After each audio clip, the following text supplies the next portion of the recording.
একটু খেয়াল করে শুনেন। স্বামীর দিকে পিঠ করে ঘুমানো কি সত্যিই নিষিদ্ধ? অনেকে এটা জানে না। নারীদের সব সময় বলা হয় যে ঘুমানোর সময় স্বামীর দিকে পিঠ করে ঘুমিও না, কিন্তু আপনি কি কখনো ভেবেছেন কেন?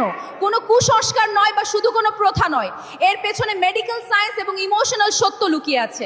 যখন স্বামী স্ত্রী একই বিছানায় মুখোমুখি হয়ে ঘুমায় বা একে অপরকে জড়িয়ে ধরে ঘুমায়, তখন শুধু ঘুমই আসে না, তখন সম্পর্কের বাঁধন আরো মজবুত হয়। মেডিকেল সায়েন্স অনুসারে জড়িয়ে ধরে ঘুমালে মস্তিষ্কে অক্সিটোসিন নামক হরমোন নিঃসরণ হয়। এই হরমোনকে ভালোবাসা এবং প্রেম মহব্বত বাড়ানোর হরমোন বলা হয়। এই হরমোন টেনশন কমায়, মনে শান্তি দেয় এবং স্বামী স্ত্রীর মাঝে না বলেও একে অপরকে অনুভব করার শক্তি দেয়। খেয়াল করে দেখবেন, আল্লাহ নারীদের শরীরটা পুরুষের তুলনায় কিছুটা শীতল করে বানিয়েছেন, আর পুরুষের শরীরে দিয়েছেন উষ্ণতা। জানেন কেন?